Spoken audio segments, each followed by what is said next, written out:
temperature drop over the condenser.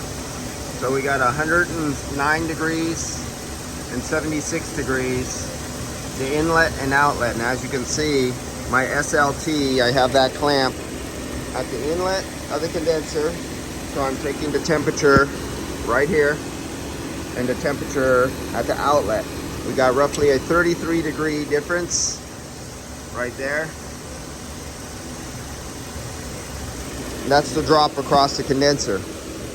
And if it was a 73 degree drop across in temperature and we had cooling performance problems, I would be saying there's possibly something inside the condenser in the first realm. Let's see where this one is. You can see this little piece of metal right here.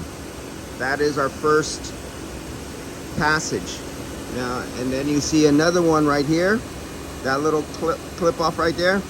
That means this is our second passage. Where's the third one? Oh, I'm missing one. Let me go. There it is. Okay. So let's follow this passage. Let me get my pen out. So there's one right there. That's one right there. There's one separation right there for another pass. That's your subcooling pass right there. That's subcooling down here. This is vapor with a little bit of liquid in it. And then we have this separation right here.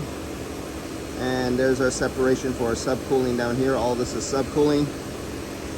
So we have our first pass right there, and it goes in that direction. It comes over here, it makes a turn, and it goes downhill. It comes out here, it goes down. Now it's going down, and it's bottoming out. It can't go farther than that plug right there, and it's forced to go in this direction. Now it comes out here. Now it's going to go out, and it's going to go down. There, and the thickness of that one is much smaller. You notice this is really big. This is smaller, and then it gets even smaller coming down here. And this is where we talk about it comes and all this refrigerant falls down into here, and it goes through this little tube right into the receiver dryer. Now we're filled with gas and liquid with oil, and there's a little filter located right here. It passes through the filter and it all drops down here, and you have your oil down here, your liquid refrigerant, and now it comes out through here, goes in that direction. It fills up these tubes because this is that metal separator in there, so it fills up all these tubes right there, and you have your liquid that will pick up or release the heat out of it because cool air is being drawn through. And then you got your liquid going back to your expansion valve. And that's how that works. There's our temperature drop across our coil. No gauges needed. Only, and if it's really bad, you just grab it with your fingers and you go, oh shit, that's like 200 degrees. And you go, oh, this is like an ice cube. This has almost, sometimes you can see a little condensation on it. If you're in the right ambient temperature and humidity, you go, oh shit, there's condensation coming out of a condenser. That's a really bad plug condenser. And you don't need this. This shit ain't gonna do you no good, because look at this.